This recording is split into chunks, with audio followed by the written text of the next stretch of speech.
Hello everyone. I'm currently in isolation because me and my two other household members, which are my mum and my brother, all have COVID and are all isolating for 10 days, which is okay because I've been keeping myself busy. And one of the things I've been keeping myself busy with is, as you can see from the title, this vision book. And I've been a vision board user in the past. This is one from 2018.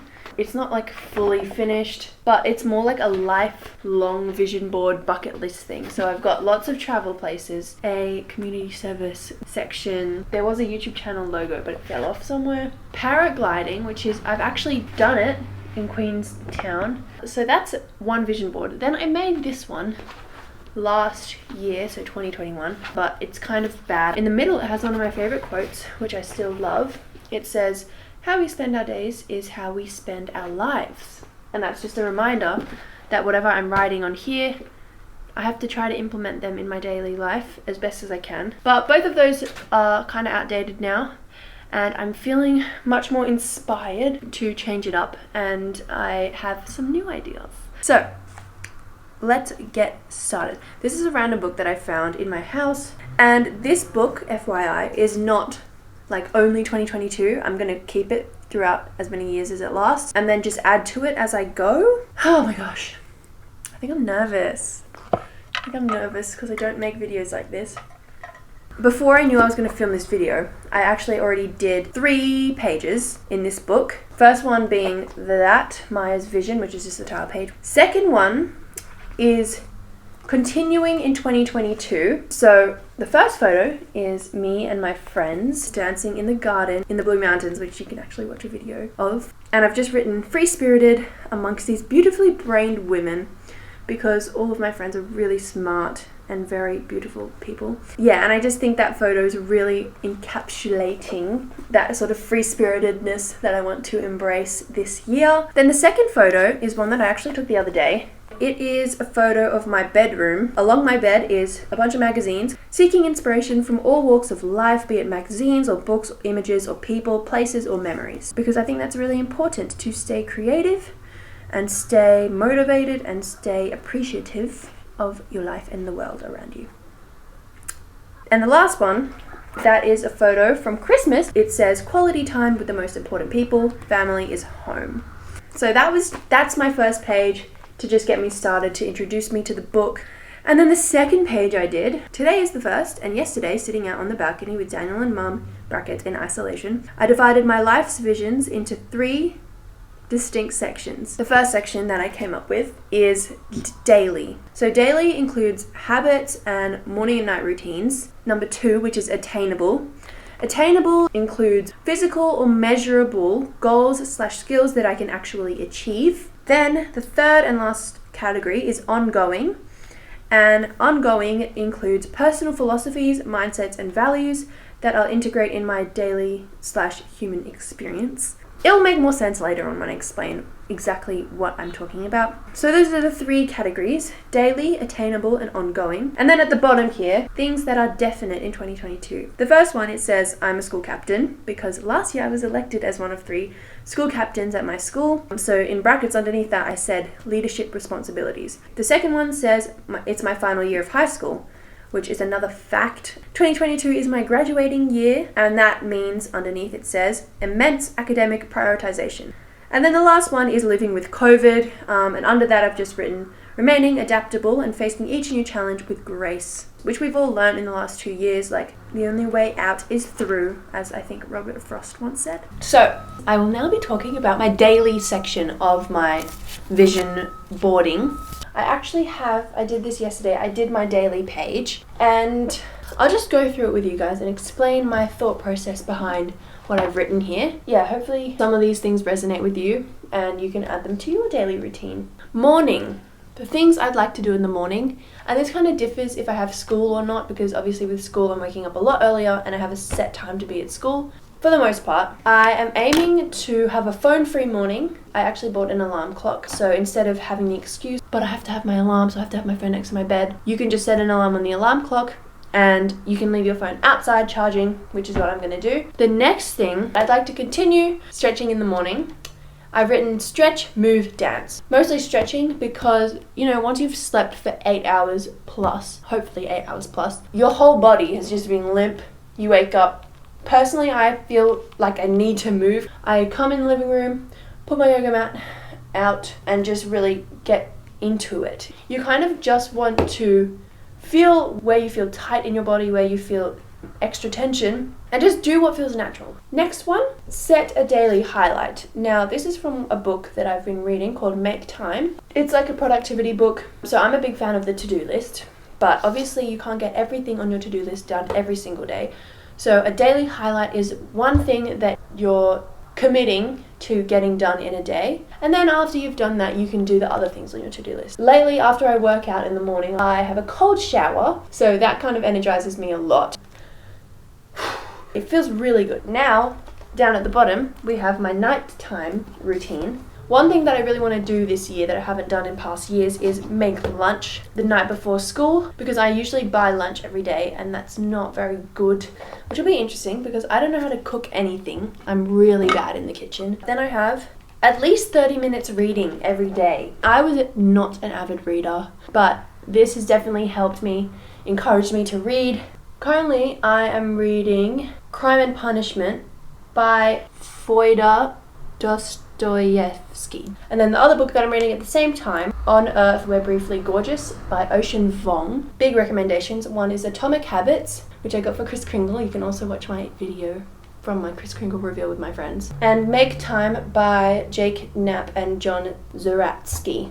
And also underneath 30 minutes of reading, definitely recommend journaling to anyone. And also I've written down writing up a to-do list, so that would be setting my daily highlight for the day after. And it just helps you to like wake up and you know exactly what you're going to do, instead of waking up having to decide, you know, I could be doing this, I could be doing this, I could be doing this. There's a few more things that I've written on the daily. One is hydration. And then I also have minimize harm on the environment. You know, every day if I see a piece of litter on the ground, pick it up, chuck it in the bin. Yeah, and that also includes not buying fast fashion. Then we have weekly workout. This year, last year, 2021, I was doing Thai boxing / Muay Thai, and I really enjoy doing it, but I want to be more consistent with it. And then minimize screen time in general, and by screen time I mostly mean social media. I've actually deleted all social media except for Instagram, and I have not regretted it at all. All social media is like this, and it's like this intentionally. It's an infinite scroll. So if you don't have your own self-control, you're going to be there for ages, and it's just such a waste of time. I used to really enjoy TikTok like in 2019. I loved it, but over time it got very toxic, you know? Lots of cancelling, lots of trying to be famous. I don't like it anymore. But if you have better self-control than me, which you probably do, then it's fine to have. Did I say I do meditation? I don't even think I said meditation. I forgot. Okay, sorry, one more thing. In the morning part of my daily routine, I've been meditating pretty much every day for like over 6 months now. It's personally helped me not overthink. It helps me start my day on a better note. I use an app called Declutter. It's a guided meditation app. But on top of that, I use other things as well. You can use Spotify, but it's something I really do recommend. There's just so much research as to why it's beneficial. Okay. Next, as I said before, I've printed a bunch of photos. Some are inspirational people. So I've got some women that I think give real girl boss energy, including Lady Gaga and Zendaya. Then I have Sorella Moore, who's a YouTuber that I really like. She's Australian. She's a traveler, adventurer, explorer. She's really cool. And she lives in Iceland right now. And then I have 2 other YouTube accounts. One is Ali Abdaal. He's a productivity YouTuber, and the other is Yes Theory, and they are also very adventurous, very inspiring guys.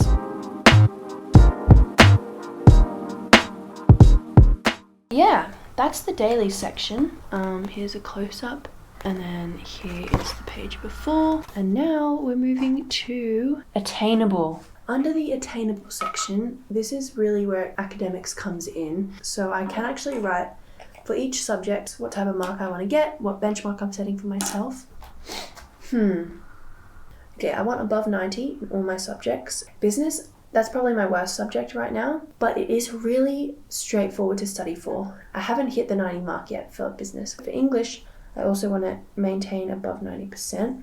Then extension English, because it's one of the harder ones, I'd say aim for above 80 or 85. Will work up towards an 85. Standard maths, because that is one of my better subjects, let's say above 93.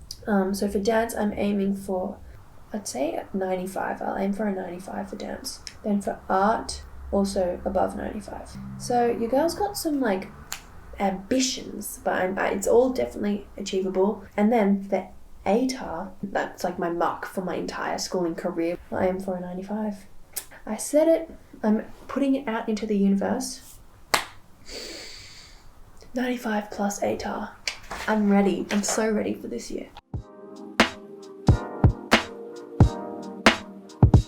So as you've seen, I have finished the academic section. Up at the top we have ATAR 95 plus. For standard maths we're going 93 plus.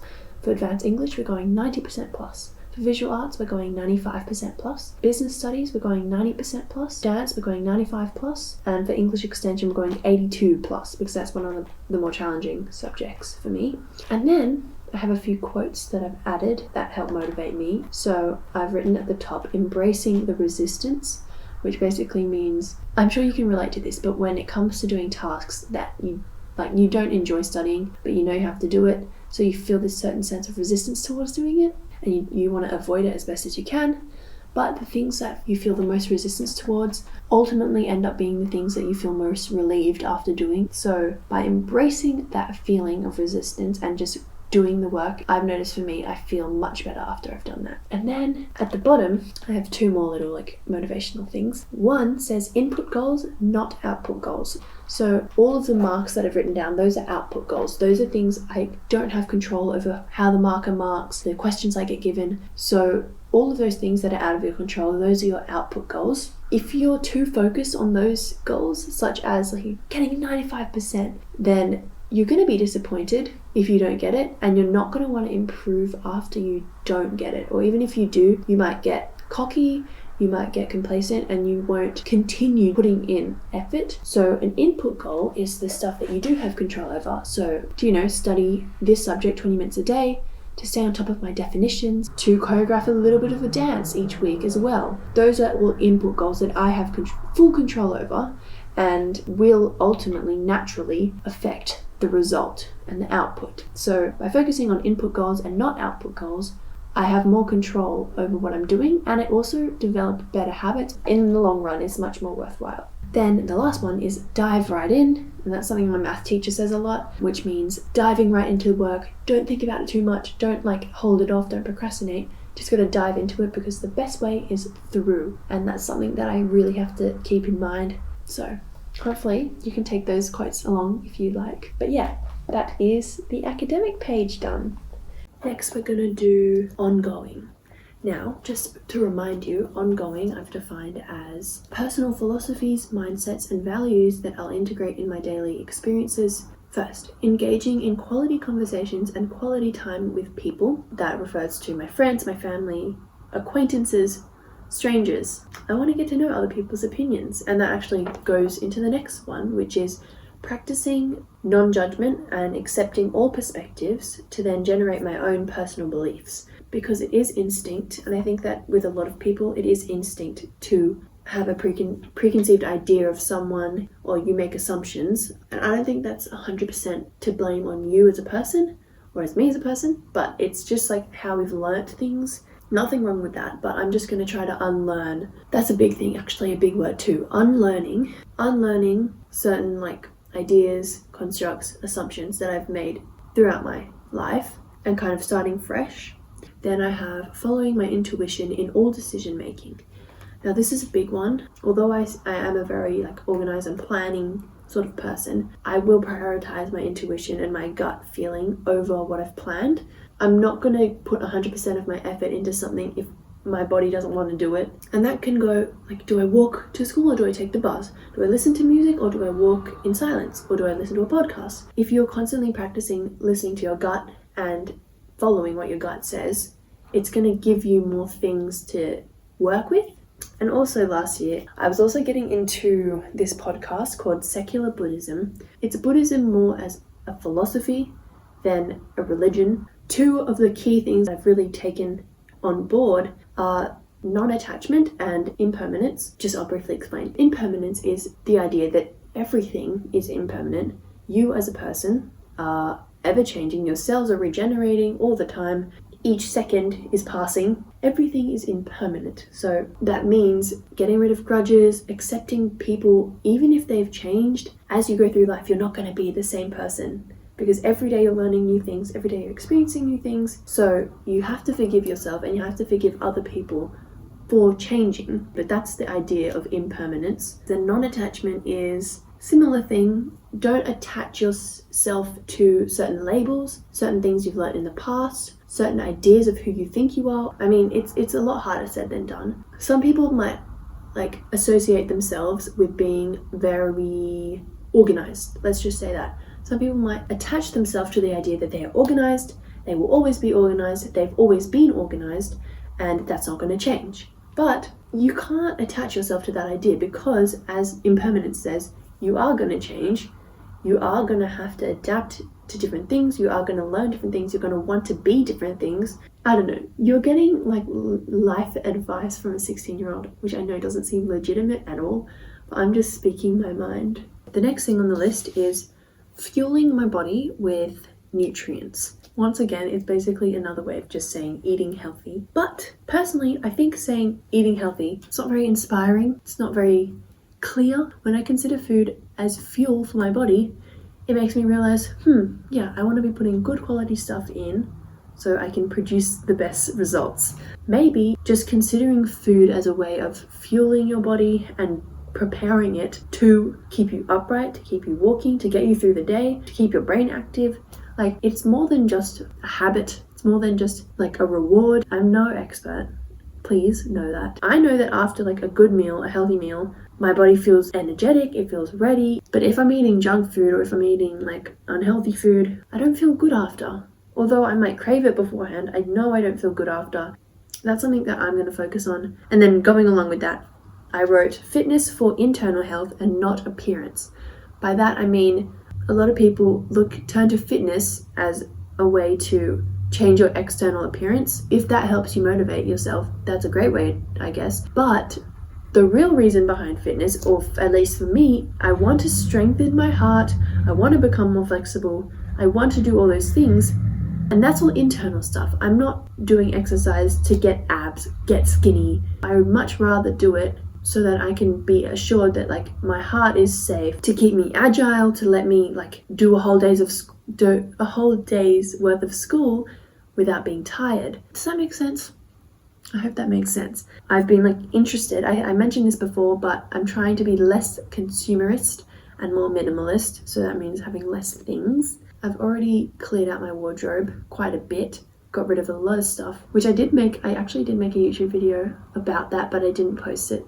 So if you want to see that, let me know. But if I buy stuff in 2022, I want it to be ethically sourced, environmentally friendly, and good quality. I have 3 quotes that I've written down at the bottom of this sheet. 1, treat life like a game of Tetris. If you know the game Tetris, you know that you get given colored blocks in all different shapes. You have to fit them into the puzzle, and you never know which shape you're going to get. So by treating life like a game of Tetris, it just means you don't know what's coming. You can't predict anything that's going to happen. You can't have any expectations for what's going to happen in your life. So you really just have to take each piece as it comes and fit it into your life as best as you can. Sometimes you might create these little gaps, but over time, those little gaps will end up disappearing and you'll move on. Yeah, that's also from Secular Buddhism podcast. The last one, I love this quote as well. In the beginner's mind, there are many possibilities, but in the expert's mind, there are few. To elaborate, an expert, right, they're a professional in their field. But if you think you know everything about a certain topic, you're limiting your ability to learn more and expand your range of knowledge. But if you adopt a beginner's mind, and if you think you don't know everything, you're going to want to embrace more ideas, and you're going to want to see that new perspective, understand that new idea. You're going to learn more, all that stuff. So that's a really good mindset. I think. Okay guys, I have one more thing that I want to go through. This is not really 2020, this is more like future. I kind of came up with another way of categorizing my thoughts called boomerangs. A boomerang is kind of things that you always come back to, whether that be interests, hobbies, and topics.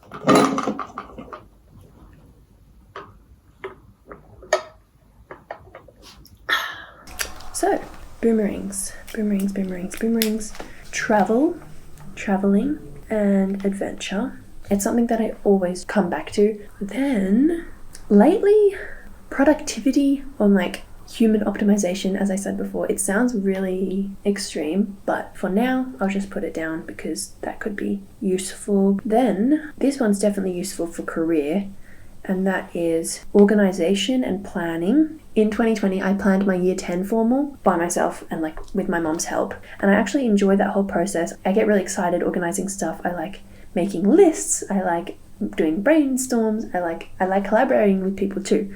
So I'm going to write organization, maybe event planning. Then I'm going to add, I enjoy sharing my life online.